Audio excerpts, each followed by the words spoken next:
Madame, mademoiselle, monsieur, bonjour et bienvenue dans ce magazine où nous clôturons le cycle de Paul de Tarse avec le professeur Daniel Marguerat, professeur honoraire de l'Université de Lausanne, exégète du Nouveau Testament et qui a publié ce livre, Paul de Tarse, l'enfant terrible du christianisme. Daniel Marguerat, bonjour. Bonjour. Alors, en conclusion de ce magazine, de cette émission, j'aurais envie de vous demander de peut-être un peu expliciter votre sous-titre. L'enfant terrible du christianisme. Pourquoi est-ce qu'il est l'enfant terrible du christianisme? Ah oui. Eh bien, c'est ce que j'ai essayé de démontrer tout au long de ce livre. Vous savez, on considère Paul comme un conservateur du passé, comme une sorte de crouton qui a été certainement utile, voire génial en son temps, mais qui, pour l'avenir de la chrétienté, n'a pas grand-chose à vous dire.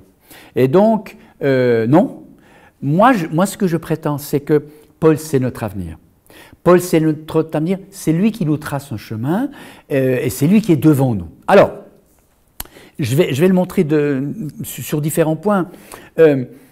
D'abord, Paul, dans la première lettre aux Corinthiens, au chapitre 1, va parler de la parole de la croix. C'est-à-dire la nouvelle de la mort de Jésus, vue à partir de Pâques. Et il va dire, c'est un scandale pour les Juifs et c'est une absurdité pour les Grecs. Saint Paul est le premier dans l'histoire du christianisme à dire l'Évangile, c'est d'abord et avant tout l'annonce de la mort. Parce que la plus grande originalité du christianisme, elle ne réside pas dans les guérisons de Jésus. Il y a d'autres personnes qui guérissent. Dans l'enseignement de Jésus, les sages juifs ont déjà dit beaucoup de choses, mais l'identité du christianisme, le noyau dur, c'est d'annoncer un Dieu qui se manifeste dans un corps pendu au bois. C'est-à-dire le Tout-Puissant, pour utiliser les termes de Christian Bobin, le très haut se dit dans le très bas. C'est-à-dire que Dieu se révèle dans le corps d'un homme qui donne sa vie et qui va jusqu'au bout dans sa fidélité, dans ses valeurs, jusqu'à montrer que l'aboutissement de la vie, c'est de la donner. Et ça, dit-il, ça met en évidence une image de Dieu qui est complètement différente de ce que notre imaginaire de Dieu produit. Vous savez, notre cerveau, c'est une fabrique. C'est une fabrique qui construit des images de Dieu en permanence. Mais les images de Dieu, bon, j'imagine bien qu'il n'y a pas dans votre tête le petit barbu sur son tabouret percé sur un nuage. Bon, d'accord. Mais nos images de Dieu sont toutes des images de force, de puissance. Et quand il dit c'est un scandale pour les Juifs, parce que pour les Juifs, effectivement, Dieu est un Dieu de force et de puissance, un Dieu qui libère à la force du bras. Et pour eux, c'était parfaitement scandaleux d'affirmer que le Messie meurt ainsi. Et de même pour les Grecs qui recherchent la sagesse, le Dieu qui est le grand ordonnateur du monde, le grand chef d'orchestre du monde, le Dieu des couchers de soleil, demander à le voir dans ce supplice aussi épouvantable qu'est le supplice de la croix, non. Eh bien, Paul va dire, le noyau dur de l'identité chrétienne, elle est dans cette révolution sur l'image de Dieu. Et il nous faut, nous, constamment, réviser notre imaginaire de Dieu qui est entretenu, il est vrai, non seulement par l'activité de notre cerveau, mais aussi souvent par des phrases liturgiques qui chantent une puissance de Dieu. Oui, Dieu est tout-puissant, mais sa toute-puissance se manifeste dans la fragilité d'une souffrance, si bien qu'aujourd'hui et désormais, Dieu n'est absent d'aucune souffrance. Et donc, il nous appelle à constamment être attentifs à cette image de Dieu.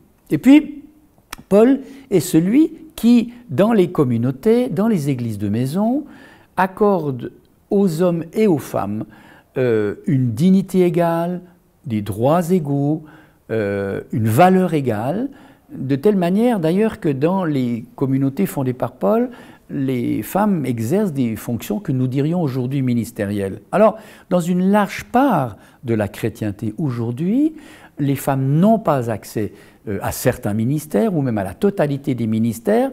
Je dis, qui est le conservateur et qui est l'homme de l'avenir? Je veux dire, Paul est effectivement celui qui est devant nous, et l'horizon de la chrétienté, c'est bien effectivement cette possibilité pour les hommes et les femmes de participer de la même manière à l'œuvre de Dieu dans le monde. Et donc là encore, Paul, il est devant nous, pas derrière nous. Et puis, je dirais, il y a une troisième raison encore. Paul a une ambition pour l'Église. Il a une ambition forte. Lorsque il remet un peu à l'ordre les Corinthiens qui font ripaille pour certains avant l'Eucharistie alors que d'autres arrivent au dernier moment, il dit « Méprisez-vous l'assemblée de Dieu, l'ecclésia tous et où ?» Il renvoie à cette éminente dignité de l'Église. Ça veut dire que dans le baptême, et par le baptême, nous sommes confiés les uns aux autres dans la communauté chrétienne. Alors moi, c'est vrai que je rêve que les communautés chrétiennes se reconnaissent dans ce portrait, où nous ne sommes pas seulement des voisins de banc assistant à une célébration, mais que nous sommes confiés les uns aux autres, aux prières de chacun, à l'aide de chacun, au secours de chacun, au fond que nous prenions soin de ceux que, par le baptême, nous allons appeler frères et sœurs. Mais qu'est-ce que ça signifie, cette métaphore familiale, frères et sœurs?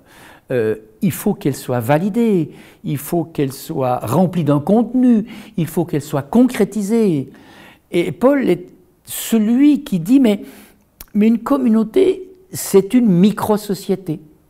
C'est une micro-société où tout ce qui nous divise, tout ce qui nous sépare, tout ce qui nous hiérarchise dans la société, tout cela, dans le Seigneur, précise-t-il toujours, c'est-à-dire dans le Christ, tout cela n'a plus de valeur, tout cela n'a plus de légitimité, tout cela n'a plus aucun droit.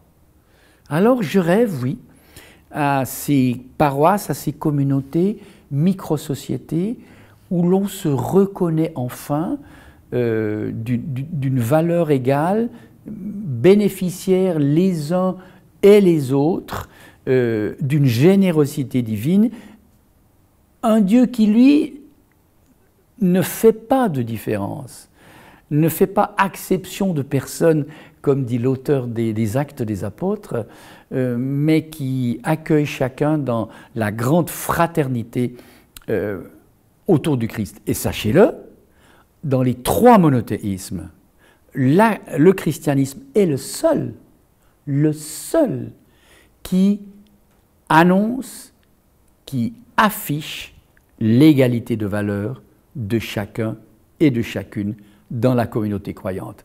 Ça fait partie de l'ADN du christianisme. Ne le perdons surtout pas. Et donc, si je vous entends bien, quelque part, la théologie de Paul est encore en projet. Elle est encore en projet, elle n'est pas encore réalisée, elle est devant nous. C'est pour ça qu'il faut revenir à lire Paul. Et à lire votre livre également, je suppose. C'est une invitation que vous nous faites. Oui, c'est une bonne manière de rejoindre Paul, dont le texte est parfois difficile, granitique. C'est une aide de lecture.